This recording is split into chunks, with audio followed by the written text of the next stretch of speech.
Buenas noches, mi nombre es Lisbeth Solorio Rosales y estaré presentando el tema 4.3 sobre la economía global contra la economía local.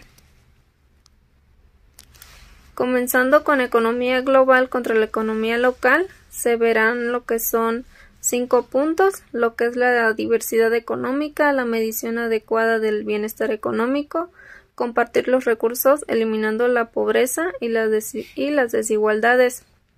Igualmente, cambiar las prioridades invirtiendo en la verdadera economía. Y por último, se estará viendo el tema de reequilibrar el comercio, fortaleciendo las economías locales. En la siguiente diapositiva se muestra lo que es un pequeño concepto de lo que es la economía global contra la economía local. Dice que cuando se confrontan la economía global y la economía local, es posible observar que la dimensión del problema puede resultar desalentadora, pero aún es posible poder encaminarse hacia un futuro distinto y democrático, equitativo, igualmente sustentable. Diversos estudios del tema plantean que un sistema económico confiable, productivo y sustentable debe tener como propósito la satisfacción de todas las necesidades de las personas, mediante el uso equitativo y ecológicamente sustentable de los recursos del planeta, así teniendo en cuenta que no son inagotables.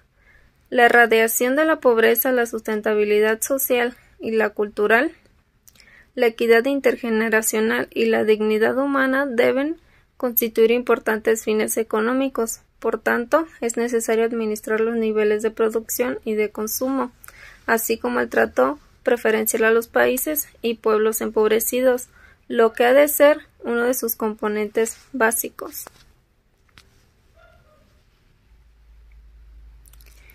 En la siguiente diapositiva nos muestra la diversidad económica.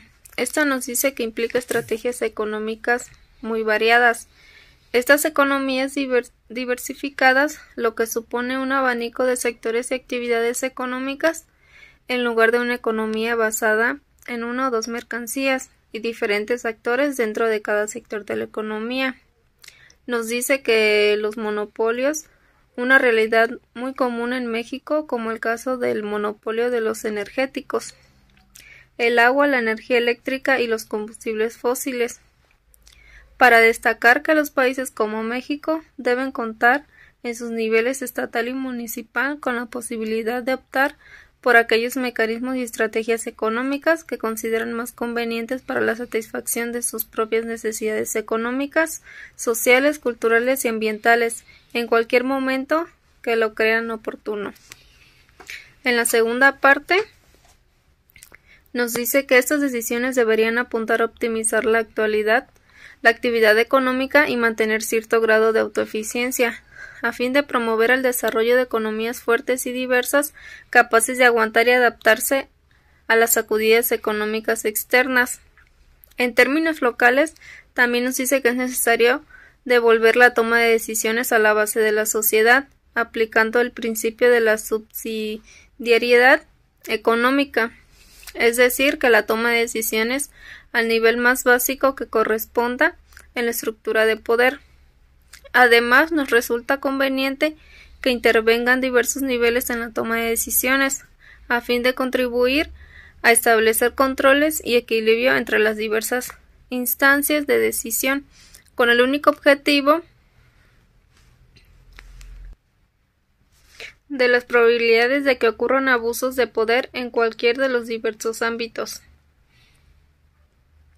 Medición adecuada del bienestar económico. Esta nos dice que en particular se debe reconocer y valorar equitativamente el trabajo, además de incluir los verdaderos costos sociales y ambientales del transporte en los precios al consumidor.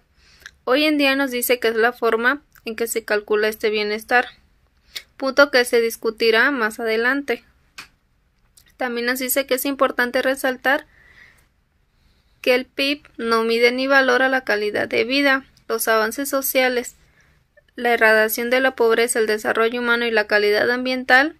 En la actualidad hay importantes roles sociales, como el cuidado de niños y ancianos en el hogar, y las tareas domésticas a las cuales por lo general no se les asigna ningún tipo de valor económico. En la siguiente diapositiva, en este punto nos dice como tema que compartir los recursos eliminando la pobreza y las desigualdades. Nos dice que las políticas económicas vigentes, como las promovidas por el Banco Mundial y el Fondo Monetario Internacional, agravan demasiado la pobreza y las desigualdades al transferir las riquezas desde los países pobres hacia los países con más recursos económicos, lo cual se reduce con el pago de la deuda, que se cobra haciendo caso omiso del hecho de que los países ricos tienen una deuda ecológica con los países más pobres. En virtud del acceso, permanece sus recursos naturales infravalorándolos, lo cual supera con amplitud el monto de la deuda financiera de estos países. Esta redistribución debe ser revertida a fin de alcanzar un equilibrio que garantice que el acceso de los recursos y a los beneficios derivados de su uso esté distribuido de manera equitativa al interior de cada país y entre los diversos países y regiones. Cambiar las prioridades invirtiendo en la verdadera economía.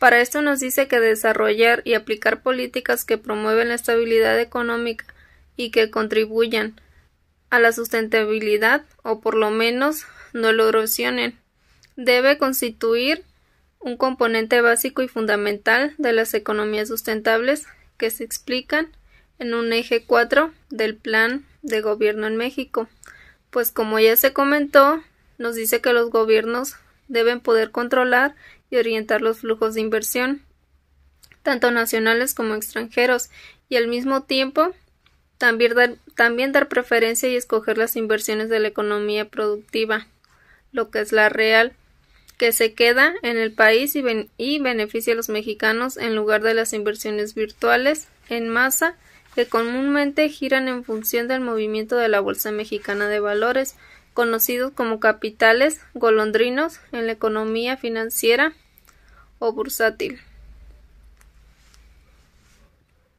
Reequilibrar el comercio fortaleciendo las economías locales. Un cierto grado de comercio internacional es inevitable e incluso conveniente, pero la clave para satisfacer las necesidades básicas de la población reside a disponer de economías y comunidades locales sanas y vigorosas. No obstante, unas y otras están hoy siendo erosionadas por el sistema neoliberal que predomina en muchos países, como lo son ricos y pobres de nuestro planeta. Por lo tanto, nos resulta necesario reequilibrar el comercio, restando primacia al comercio internacional y dando prioridad a los comercios local y regional, así como las pequeñas y medianas empresas, además de fomentar una mayor autoeficiencia local. En la segunda parte, en lo que es la siguiente diapositiva, nos dice que las economías y comunidades locales deben ser apoyadas. La gente debe gozar del derecho a reforzar la protección de su ambiente local y nacional a través de los gobiernos electos democráticamente, a fomentar actividades económicas sustentables de pequeña escala y ejercer control local sobre sus recursos naturales compartidos. Esto supone que abandonar las políticas de desarrollo orientado hacia las exportaciones impuestas desde afuera, desde los países desarrollados a los cuales se les ha inferido el control económico y comercio de todo el mundo. Además, por último, nos dice que no puede permitirse que las normas del comercio invaliden leyes diseñadas para proteger a las comunidades locales, así como el ambiente y la salud pública. Y de mi parte sería todo con esta última diapositiva. Gracias.